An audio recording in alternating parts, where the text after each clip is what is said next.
All right, everybody. Good evening. We are at the very tail end of the first day of 2025 NFL free agency, and I think we got to take a video here to just kind of sum everything up and look at the big picture and try to really center ourselves. Maybe some people feel like they're already pretty centered, but I want to just go ahead and go over what happened on day one for the Seahawks.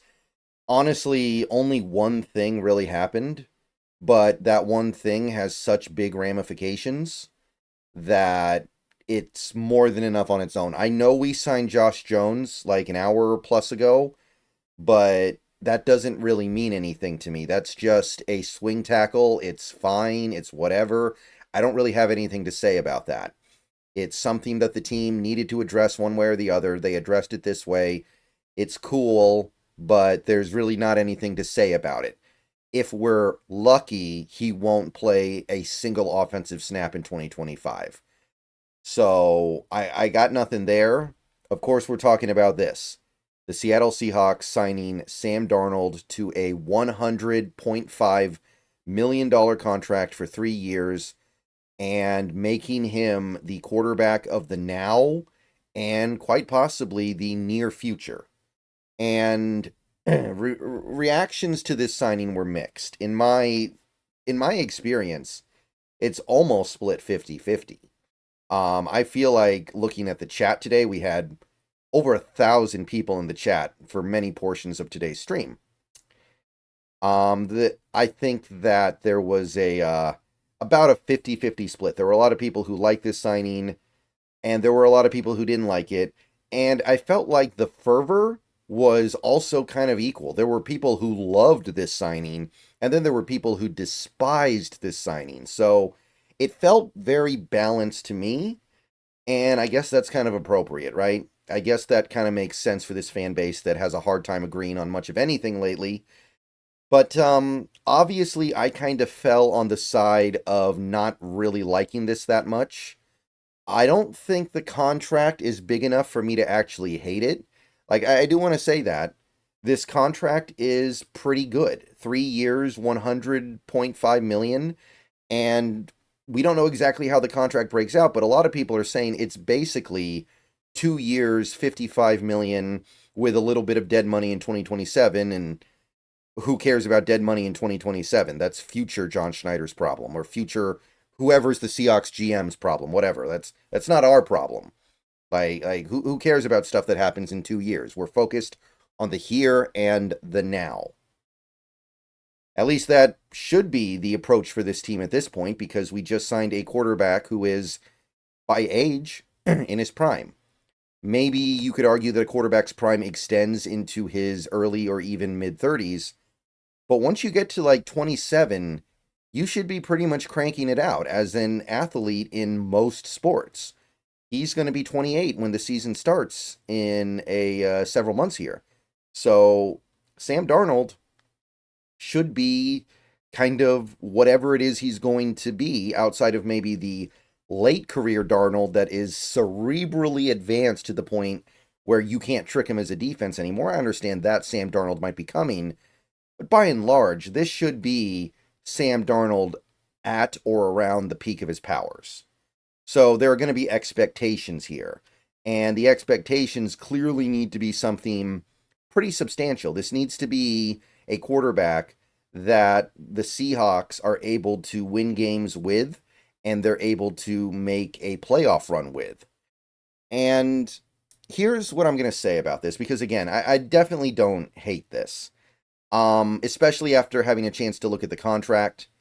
I don't think there's anything to hate about this. In fact, I'll even go as far as saying that if you look at other quarterbacks in recent NFL history, this is actually a pretty good contract. It is. I believe, and look, there's a lot of disagreement on what Darnold is and what he can be, but I do think that Sam Darnold is a quarterback that you can win with, in the same way that the Lions and Rams have won with Jared Goff, in the same way that the 49ers have won with Jimmy Garoppolo, and to a certain extent, I'd say even Brock Purdy. these quarterbacks that are clearly not anything over the top special, but you can win with them in the right context. I will say that. I don't see why Sam Darnold can't do what Jared Goff has been doing. In fact, last year he kind of did. That's really kind of the story of the Vikings, right? They put a great support system around their quarterback, and the quarterback did very well, and the team won a lot of games, just like the Lions with Goff. And then at the end of the year, the support system broke down, and then the quarterback and the team kind of embarrassed themselves in the playoffs. So, yeah, if Jared Goff is making over 50 million a year and Sam Darnold's making 33 million a year, you've done something very good when you signed Sam Darnold. You can feel pretty good about yourself. They are both limited quarterbacks, but you can win with them. Now, I'm not optimistic that Sam Darnold is a quarterback that you can or ever will be able to win because of. And that is where I struggle a little bit here, because my understanding was a big reason why the Seahawks were doing the things that they were doing this offseason was that they were trying to break the cycle of mediocrity that they were supposedly in.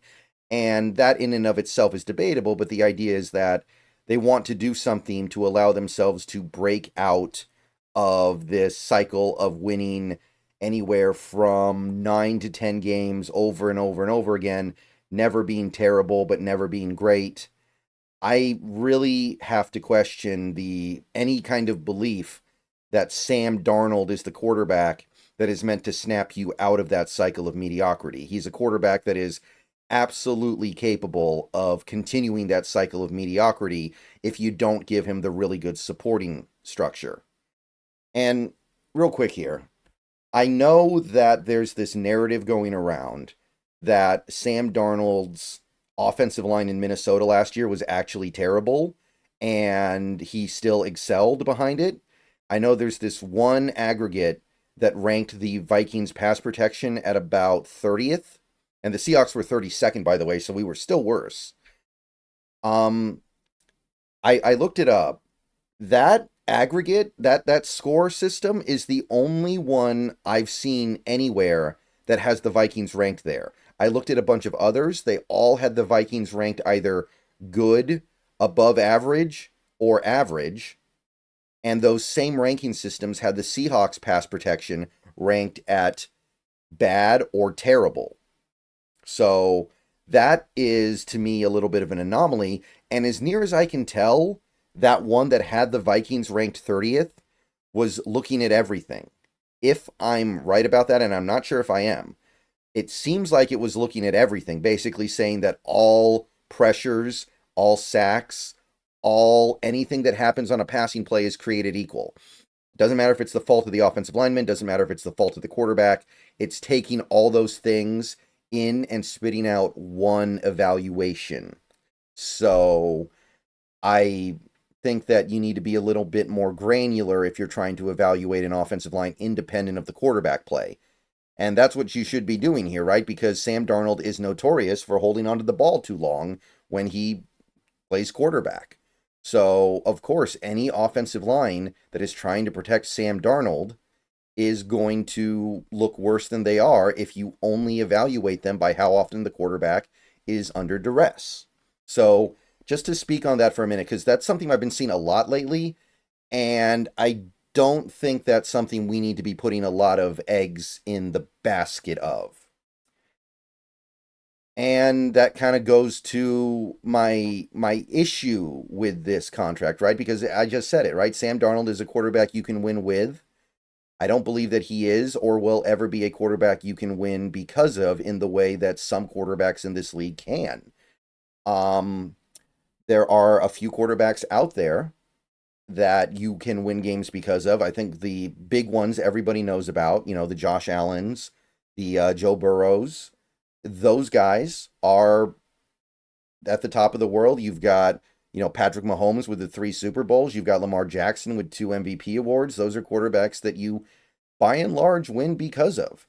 And I know people are sick of me talking about it, but I do feel like on some level, the quarterback that we just had a few days ago was, at least in part, that quarterback or at the very least, more than Sam Darnold. And I know that this is obviously a point of great contention, and a lot of people feel different ways about this.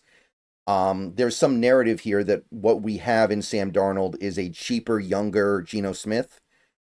I think that there is a clear difference in quarterbacking ability between Geno Smith and Sam Darnold. I'm not going to say it's a huge difference, but I think it is a noticeable difference. So I don't think that you can just say, well, one is equal to the other. I don't see it that way at all.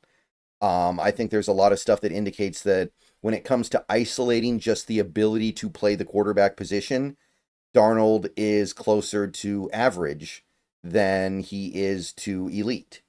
Like, I know the websites that chart accuracy, what is it? I think it's called SIS, had him ranked about middle of the pack in terms of his pure raw accuracy, not just completion percentage or anything like that, but actual accuracy with his throws. It was like 16th out of 37 qualifying quarterbacks, something like that. So I think there is a discrepancy there, and I think you do lose something. I think that if Sam Darnold was in the situations that Geno Smith was over the last 3 years on this Seahawks team, I don't think we win the games that we do win. I don't think we even get to the winning records. And I know winning records are not really something worth preserving, but my concern is just that we traded that in to, instead of winning 9 to 10 games a year, are we going to be winning 7 to 8 games a year because you did step back? And the logic here is that, well, maybe you did step back. Like maybe some people would agree with me and say Geno's a little bit better than Darnold or slightly better than Darnold, whatever, but you saved money. Well, that kind of gets me to the next part of this, and this is where I'm scratching my head a bit. You have to spend that money. Money doesn't take the football field and play a game, right? Money is how you get players to take the football field, and we have time. There's plenty of time. I want to be clear about that. There are players the Seahawks can get, and I saw people freaking out today in the chat. Saw people freaking out on X. Saw people freaking out even in my Discord server. I do need people to understand that you don't need to sign every single good player. You only need the select few that you decide are going to be able to take you over the top.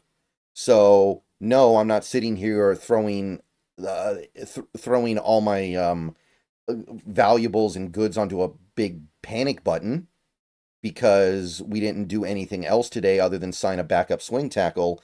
But what I am going to say is this. Sam Darnold was able to have a good amount of success last year in a very good system with some very good teammates. Right now, we definitely don't have one of those things, and we don't know about the other thing yet. But right now, we're in free agency. Players are getting signed left and right. Millions of dollars are getting tossed about. And the Seahawks have been mostly quiet other than the Sam Darnold signing. Right now, you need, just off the top of my head, this team needs 2 wide receivers, one of whom probably needs to be really good. You need to remake the entire interior offensive line in some way, shape, or form. I don't know exactly what that entails. There are multiple different paths to it, but the way I see it, you need either 1 or 2 certified beasts in the middle that you know are going to be good for you for a fact in that middle, and then maybe you can make it work at the other spot, but you need that. So that's a significant amount just offensively. And just to flip it over to the defense real quick here, the way I see it, you still need a nose tackle. You need another edge rusher. It doesn't have to be somebody remarkable in either case, but you need somebody who can do it. You might need another cornerback, depending on your perspective. And these are not things you're going to be able to completely fill in the draft. You would need to have one of the greatest draft classes of all time to get all those things together at once and have it ready for the start of this season. So, as of right now, and this doesn't mean anything yet, but it can, we have Sam Darnold, a quarterback who I think you can win with in the same way that you can win with Jared Goff, behind one of the worst offensive lines in football, throwing to one of the worst receiver cores in football, working with a collection of good running backs, and I'd say about average tight ends. That is a recipe to break the cycle of mediocrity, but not in the way that we want to. I mean, I think this defense will be good in 2025. I'll say that much. I'm optimistic about where this defense is headed. We kept Ernest Jones. I'm not enamored with the Jaron Reed signing, but I mean, he's still a good player and he can still do good stuff for us. I think this defense is going to be ready to finally crack that top 10 in 2025. But what will it be for if we don't have anything going offensively? And I think we've seen what Sam Darnold is when you don't support him properly. It's Jets Sam Darnold. It's Panthers Sam Darnold. It's not very good. Maybe he's better now than he was then, sure, but I can't imagine thinking you're going to get something good out of him. Maybe you could even call it like playoff versus Rams Sam Darnold when his pass protection completely broke down and he just looked completely lost. So I don't really know how to put it other than that. A lot of people were like angry today. I was genuinely, I gotta admit, I want to say this. I'm genuinely shocked that people get this defensive about Sam Darnold. Like I say, I don't think Sam Darnold is all that good, and people act as if I just said Josh Allen is no good. It really confuses me. We're talking about a player here. There is plenty of room to think that Sam Darnold's not that good. Again, if I said Josh Allen was no good, then I would understand people being like, "Wow, this guy is clueless. Let's go kill him. Let's attack him. He doesn't know what he's talking about. Josh Allen's great. He did this. He did that." Sam Darnold, I was genuinely surprised that it was such a polarizing and controversial stance to say that he's not that good. But we paid a good price for him. But is this the right move to make for a team that has $67 million in dead cap? Because if you can't build the support structure around him, what's going to happen here? If you can't fix the things that I'm talking about, fix the offensive line, fix the interior, get new receivers in here, and have the system work, which I like the system. I like Kubiak, but that doesn't mean anything's guaranteed. You've got a $100 million crash test dummy. And regardless of whether or not you like or dislike Sam Darnold and like or dislike the signing, there is not a single person out there that wants Sam Darnold to be a crash test dummy. So, you've got a few days here, Seahawks. Well, really, you've got a while, but you got to bring in some guys that are going to make me confident we can put around Sam Darnold what these other really great teams put around their quarterback to win with them, like the Vikings last year, like the Lions the last couple of years.